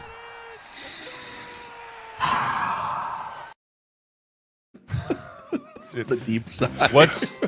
nobody saw this coming. We all did, dude. Rico Toddle's been tearing it up for weeks. Everybody funny but them. Is that's exactly how I sound watching Husker football games, unfortunately. Like that is a pretty accurate Ding him right pretty now. accurate Love thy captor. That is Could a not pretty go. accurate statement and pretty accurate representation of me watching Husker football games. Why though? They haven't been good for years. Because I just love Have Your not quarterback, been is your good quarterback for out for years. the year now too? Yeah, broke his fibula. Done for the year. dude. Super unfortunate. Brutal. Super unfortunate. Not like you guys had a chance before, but okay. Eat Anyways, glass. going back to why this guy was upset. He was upset because they actually play good football offensively. And when they come play these shitty teams, all of a sudden they don't know what they're doing. And he's like, wait a minute, throw it to the guy in the blue and black? No, not the wrong guy. That was the most insane thing. But that guy's reaction was, I don't know what he's throwing it to. I don't know What is it? Slip out what of is his he hand? throwing Slip out of it his to? Oh my hand? god, Like, dude, what's happening? Oh. Can we mic the most complete Seahawks team in 10 years? woo. Okay. Let's Maybe. give some love to the Did Seahawks, you see man. that guy? All I could think What? about is just like the Sam Darnold that you see, yet is still not the perfect form because he still has one or two plays, even when he's playing fantastic. Yeah. Where you're like, Sam, why? Little Why? glitchy. Like, It's a little like a glitchy. little bit blue screen, like it like flashes and then comes back, and you're like, why'd you throw that? Like that was so unnecessary. And when you play good teams like Tampa, and he has that moment, and then they lose that game. That's going to be the biggest problem. But when he's on, and Oh, he's on. and his arms in the slot, Throwing and that on the ball's run. flying, and like there is maybe not a better quarterback in the. I'll give him top 5 when he's on. He's a top 5 talent quarterback in this league. So I was going to ask you that exact question. It's like right now you've now been able to digest a full season last year and now a half season this year. That like this last 2 years of Sam Darnold, the body of work is a top blank quarterback in the NFL right now. When he's on, dude, he's a top 5 quarterback in the NFL For sure. Like when he's on, That's but crazy. the problem is he still has those moments that are just full. What are you doing? Type of moments that are going to get you beat. Like those plays are going to get you beat when you're playing against really good football teams in January and hopefully February, right? When you get to that moment, I don't know how you get that out of him. I don't know if that's just him. Like that's just him, and there's no fixing that. But my goodness, the way he opened that game was just magical. I mean, it was just magical. He's got some his personality's different, but his style of play reminds me of Brett Favre a little bit. Where it's got that little bit of he'll give you like this MVP upside, but he's got the ability to just completely short circuit and derail, or think like I'm going to be a hero in this moment where it does not require you to be a hero. No, like dude, dirt that ball and punt it. It's okay. It's okay to punt. Like I still feel like sometimes Sam's like, if I don't complete this ball, they're going to cut me. Like he still has that little bit PTSD. of like a little bit of that PTSD of like I have to be on at every moment. It's like, dude, look at the score, Sam. We're winning by 3 touchdowns. I think it's okay to punt. People are having a hard time. We've had the Colts conversation where it's like you're having a hard time because like Daniel Jones is their quarterback, and the Seahawks are the same way with Sam Darnold, even with last year. But here's what's crazy: we're halfway through the season basically, and the Seahawks are number 1 in the NFL offensively in yards per play. Yes, and they have one of the best pass rushing defenses in the NFL. So if I just told you you don't know who the players are, but here's a team that's number 1 in yards per play offensively and has a ridiculous pass rush and a top 5 defense, can they win the Super Bowl? You'd be like, oh, yeah. I mean, without any other details, yeah, they probably can. But I don't know that people put them in that bin halfway through the season. Should they be in that bin? No, and listen, I understand why. I think because a lot of this has been Sam's been carrying this team a lot more than Daniel's had to carry the team, right? Like with Daniel, he has JT on the team, right? He's got this stellar O-line that's been doing it for a while. Yeah, we're plugging in a few new pieces, but dude, you still got Q fucking Nell out there who's leading the charge. And you're like, hey, listen, when we get into bad situations, most of the time we run the ball, right? We're just going to give it to this dude. He's going to do a couple bunch cuts. For Seattle, they've had a little bit of a run game, but not, I don't think, as much as they've wanted, right? And now all of a sudden you're looking at it going, okay, Sam's really been the one kind of throwing it. And that's where I think people look at this and go, is this going to fail me? Because there's times where is it sustainable? This is the times I look at it too and go, I love what he's doing. Can he continue to do this by himself? Like if you shut this game down for the next, 10 weeks? They have 10 more weeks to go, 9 more weeks, like 9 more weeks. Can he continue to keep this pace? Whereas you look at the Colts and you're like, well, yeah, they would just lean on the run game, right? They'd give it to Jonathan Taylor more, and they'd be like, hey, listen, we're going to need you to carry this out. We're going to play action the shit out of this. Where it's like, dude, Seattle really is kind of coming into their own. And that's the old line early on was like trying to figure it out. Right now they've kind of caught their footing, and they're like, okay, this is how we fucking roll, which is fun to see them kind of coming into their own because you're looking at this going, man, if they do get this run game going to where they want it, this team looked the fuck out. I think back to the Kubiak system. Right, the Kubiak system, which is what they're running in Seattle, it took the Vikings even a little bit to get going with that. And then once they did, I mean, the rollouts, the Kirk Cousins rollouts, like that was when he was in his prime and you're running the football. I think it's just taken them a little bit longer than they anticipated to get everyone on the same page K9, right? Kenneth Grant missed some time. Right, he missed a little bit of time there early in the year, so he's kind of working his way back. Charbonnet was the guy. You're going on that piece. They also have 0 wide receivers right now. Well, JSN they well. elevate. JSN. That's it. But that's it. That is it. Right, and so you're talking about this team's going to continue to get healthy. They dismantled the Commanders last night without Cooper Kupp, and now Cooper Kupp is not the Triple Crown winner in which he was a few years ago. Dude's still a very capable wide receiver. He can still do a lot of good things. The Torrey Horton disrespect will not be tolerated on this podcast. Torrey Horton. My wife picked him up on fantasy. My wife picked him up on fantasy yesterday. That he scored once. She was like, "Oh yeah, that was where they scored again." She's like, "Oh, I might win now." But I mean, it goes back to how friendly that system is. Yep. If you can build it from the offensive line, and that offensive line is clicking, right? Charles Cross is playing some of the best football that I've ever seen him play. Gray's able. He's had some rookies bumps, but overall he's brought a physical mentality to the left guard.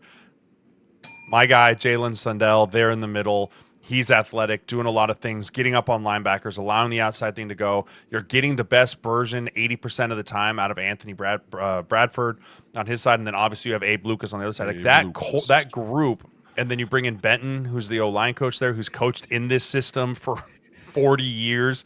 Like, it's just taken a little bit of time. But again, the focal point of that team is going to shift away from Sam Darnold and shift more onto the O-line and the running backs. And if that's the case, and Sam doesn't have to shoulder the load every single week, that's when that team could get really scary and go. Because Leonard Williams right now is playing at out of his mind. Ridiculous level, and he wears those stupid. He wears those stupid little Michael Bennett shoulder pads too. Like, have you seen that? Like, he's got those really tiny pads on. You can't grab the dude. I mean, he is playing. When he ran Jayden down and slapped that ankle last night at year 11, I was like, dude, if you're playing like this, and then Byron Murphy, that whole team is playing ridiculous right now. The problem is, I still don't know if they beat the Rams.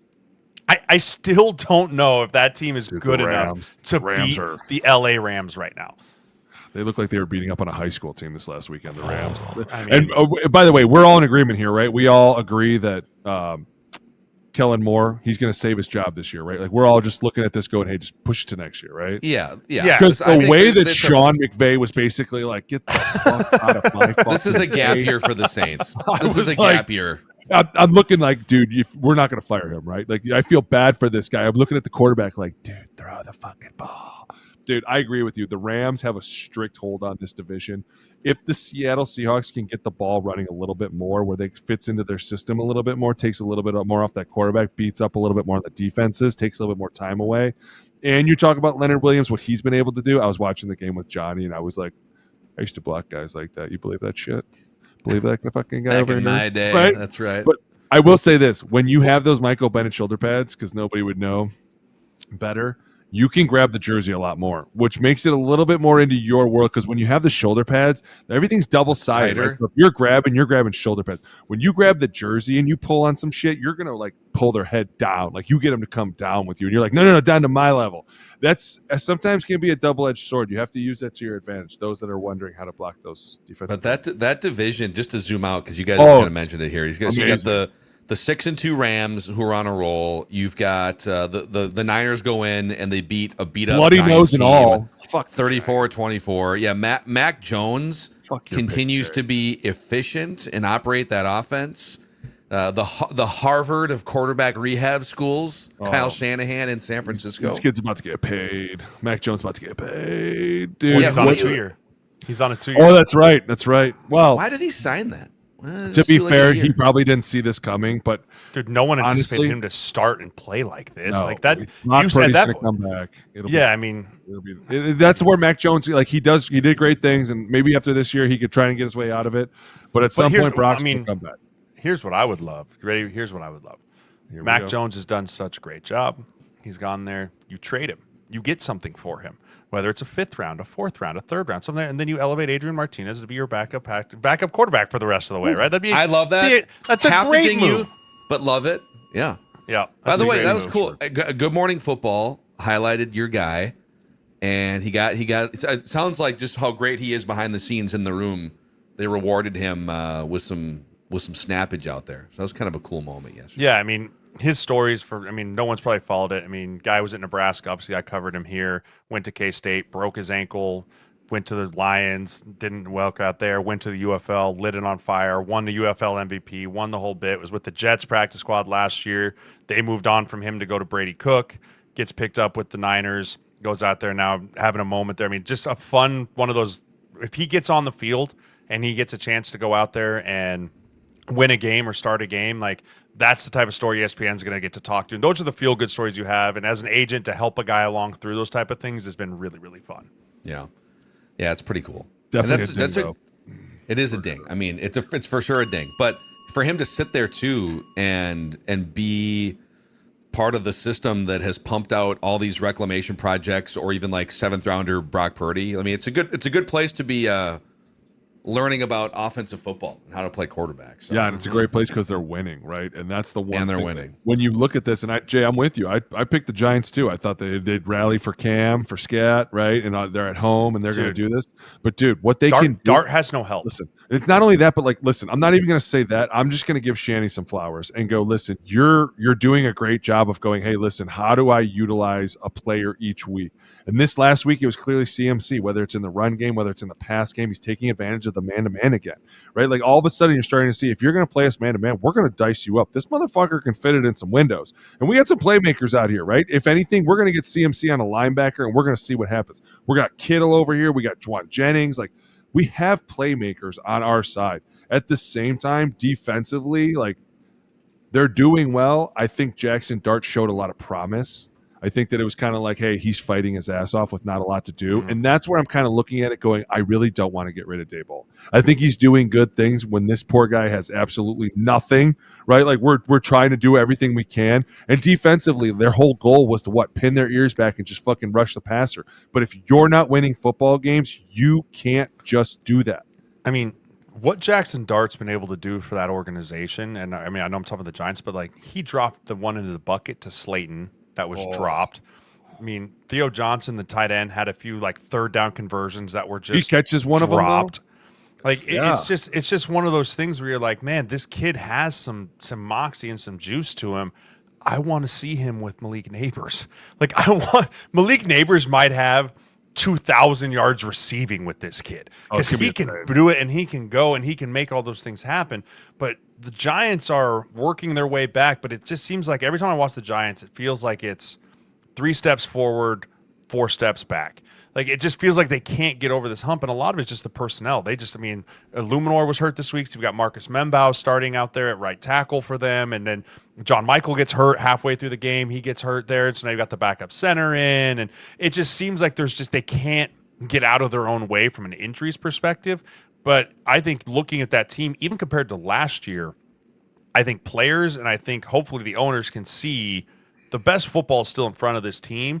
Do I want to blow this whole thing up and start over? I don't know. It's such a hard thing. But I can also see them saying the same thing is this the definition of insanity, doing the same thing over again, hoping for a different result? Like I see that. I see both sides of that conversation. I honestly don't know which way the Mars would be leaning for that. No, listen, if I'm them and I know that I have no say in this, I'm looking at this going, listen, on a team that has very little to be excited about, even now, we're still coming out and playing the Niners team extremely hard, right? Like we're 2 catches away from converting 2 massive third downs that maybe change the game, right? Like we're so close, and yet we've lost our starting running back to a dislocated ankle. We've lost our starting receiver to a torn ACL. Like we are dropping like flies. Our offensive line has been in shambles all year. Like we're fighting really, really, and that's where I'm looking at this going, I even want to see one more year of it. I want to see what happens when Malik Neighbors comes back in this offense. I want to see when you have a healthy Cam Scatterbo. I want to see what happens when you have a healthy offensive line, or maybe you go invest a little bit more in some run-stopping defense or whatever it is, some linebackers, some safeties.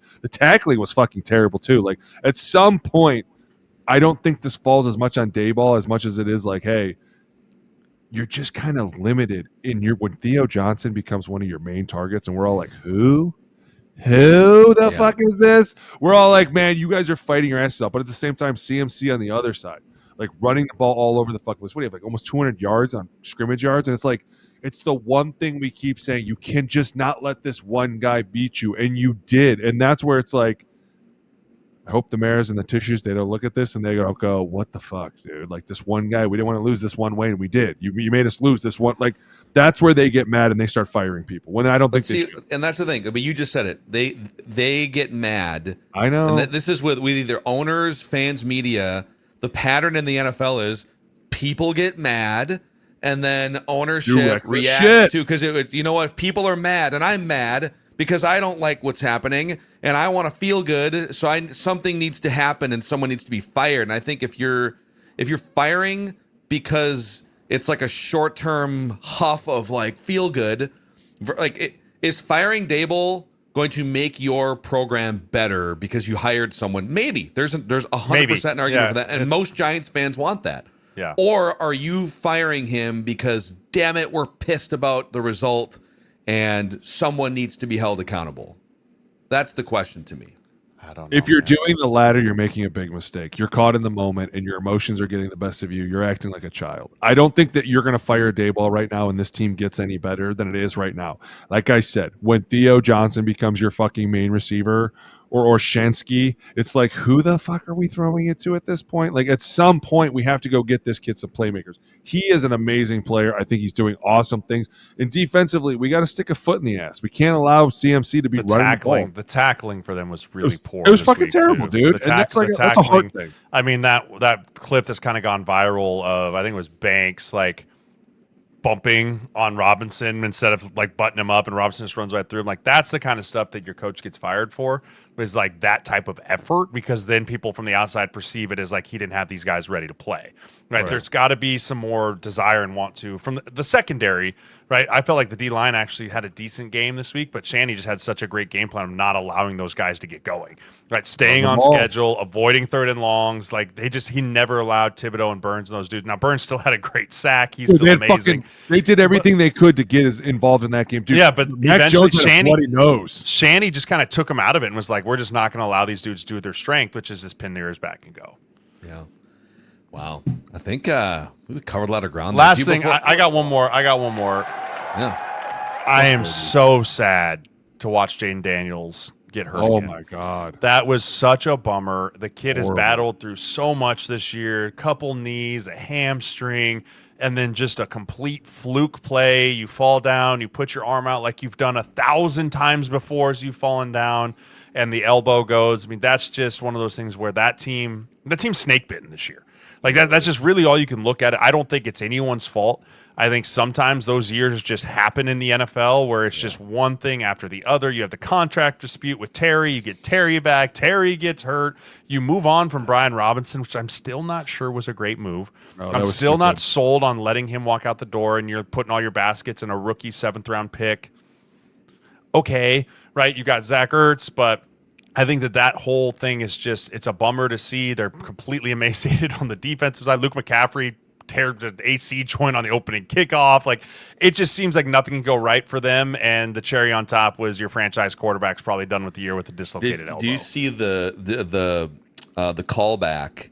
And someone did the digging on this, that Jayden Daniels and RG3's injuries occurred in the same stadium on the exact same yard line, both on 2nd down against the same team, with Bobby Wagner on the field on defense in both instances. Isn't that crazy? Weird. I know. Now RG3 was a knee, and this is an. I remember watching RG3. It's a non. That was my biggest thing. I was like, thank God it was his non-throwing arm. Like, if that's a throwing arm, you're talking a year of getting him back to where he needs to be. Depending on how bad it is and if he tore everything or just not, like, he could brace it up and come back and play this year. They said that they x-rayed it and there was no broken fracture, which is good. But they said there's going to be the MRI will decide how tore up the ligament damage is. And if he is truly your franchise guy, you're shutting him this down. Year's toast. You're 2-6. Yeah, you're toasting right? 2-6. Sure. Like, even if he's not, you're not playing him. Listen, with what's going on in the league and the fact that people are looking at a lot of people, like, look what's going on with the Vikings, and people are like, oh, Carson Wentz shouldn't have been out there. Dude, listen, I've dislocated my elbow. You're not coming back unless you really absolutely need you. Yeah. There's no point to that. Like, so stupid. And I worry a little. The knock on one of the only knocks on Jayden Daniels coming out of college was he took a ton of huge hits. Like, when you watch Lamar Jackson in college and the NFL, Lamar doesn't take big hits. Lamar finds a way to slither around. Mm-hmm. Jayden Daniels has taken big hits in college and the NFL. And he puts, like, last year, between rushing attempts and sacks, he's putting himself out there like 200 times in a full season to get hit. And at some point, whether you fall wrong or you run into the wrong 260-pound machine defensive lineman, that's my only worry, is like, he's unbelievable. Wow. But if he's going to put himself out there 200 times as a ball carrier to have something go wrong, let's take it back to the old school. There was a time when I first came in the league that quarterbacks never ran. They were not allowed to run. You were not allowed to put your quarterback in harm's way. That's called putting him in harm's way, right? Giro comes in and he's like, hey, let's do this thing where we go out this way, right? It has normalized a lot of these quarterbacks running around. But this just shows up to remind you that not everything can end as easily as you think, because it was the most simple fucking tackle, and he literally just put his arm out. And now all of a sudden you're looking at it going, where's our franchise? And you're right, it's the non-throwing arm, but it's still a massive injury to your franchise quarterback, where you're looking at it going, are we going to run him this much anymore? Are we going to continue to put him in harm's way? How many other coaches are looking at this going, hey, man, we've been fucking really lucky. It's the evolution. I mean, but you can it's going to go back now. No, I don't think so. It will. Watch. But the college game has evolved so much. That doesn't matter. They're not paying him $60 million, dude. Like, that's the thing, is like Caleb Williams running around. They're going to go to him. You're not going to find the Matthew Staffords don't exist anymore. The Andrew Lucks don't exist anymore. Like, Jared Goff would be dead in college football, and a lot of it goes to even deeper of the O-line development and all that stuff where you can't protect him in college. So what do? You recruit a dual threat athlete. Right? I mean, Nebraska's going through this problem right now. Dylan Raiola is not a dual threat guy. His dad was an offensive center in the league for a long time. He's not running 4.6, right? He's a true pocket passer. Well, if you can't protect a true pocket passer, he's no good. He's no good in college. And so these colleges are going through, and they're the more dual threat guys, and they're able to run and create, and they might not have the greatest of the arm. So you draft that guy in the first round because he's an unbelievable talent. He won a bunch of games in college. Then you get to the NFL and you're like, okay, now you're a pocket passer. Don't run. And they're like, I don't know what to do with that. Right? Like, and you're seeing it a little bit with Caleb Williams. Right? Caleb Williams was not this drop back, sit in the pocket and deliver. It was create and be cool. And it worked in college, but that doesn't translate to the NFL. I don't know if there ever will be this giant shift back. You could try and say, hey, don't run, but it's in these dudes' DNA coming out of college now. They have to run and create because that's the only way they were able to be successful in college football. Totally agree with everything. Saying the problem becomes offensive coordinators and head coaches are all going to have conversations now. They're going to look at each other like, are we putting him in too much of harm's way? It's going to go way back. I promise you. The quarterback running next week will go way down because everyone's going to look at that and be like, that could have been us, right? Like maybe we only do it 5 times a game. Maybe this game we're only going to do it once. Maybe we're only going to do it twice. Maybe we're not going to do it at all this week, right? Like, it's just going to put awareness to, there was a time when quarterbacks weren't running because of this exact thing. It was like, wait a minute, we're going to give him the ball to get laid out by a linebacker? What the fuck would I want to do that? That's what your job is for, running back. That's what your job is for. You notice, like, Patrick Mahomes doesn't run nearly as much in the regular season. He doesn't even do the tush push. Do you notice that they are physically like, we will never put you in harm's way? They, by the way, have won more Super Bowls in the last 5 years than fucking anybody. So you can continue to look at me and be like, you're crazy, Boone. And that is the number one reason. Tush push avoidance is the number one recipe. It's the fact that it was like, nice the Eagles run by. You know what it is? That shit it's this week. The fact that they always have Patrick Mahomes at their availability because he's not hurt from running the ball ever, because he never fucking does it. Looks like we ran out of time. Otherwise, we would have given that kicker some love for knocking home a 68-yarder. 68 yards. By the way, how about his last name? It's Little. Nobody wants the K balls. I just don't. Those things look like freaking soccer balls, man. I'm not here for it. No one asked for that. No one asked for that. This is like when baseball doctored the baseballs 5 years ago and everybody hit like 50 home runs. It's the perfect storm of you allow the K balls and you allow the kickoffs to come to the 35-yard line. So you're like, oh, 2 first downs. We got 3 points. No, like, it's just nobody asked for that. No, take it away. Get it out of the game. I don't care. Old man, whatever it might be. I don't want the K balls. Make them kick the rock hard balls. You gave them 60 minutes before the game. They're like, break it in if you want to, boys. You don't get a full week to love these things up. 90. Give them 90. Around. Like, yeah, you get 90 minutes when to make the this inactive list comes out, we'll give you the balls. How about that? You give us the list, we'll give you the balls. We'll do the equal swap. You can cuddle with it for an hour and a half. Dave Akers is somewhere right now throwing shit at a wall. He's so mad. He used to hold the record.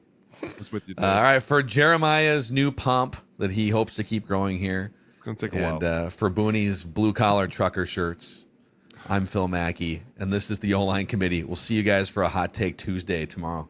Oh,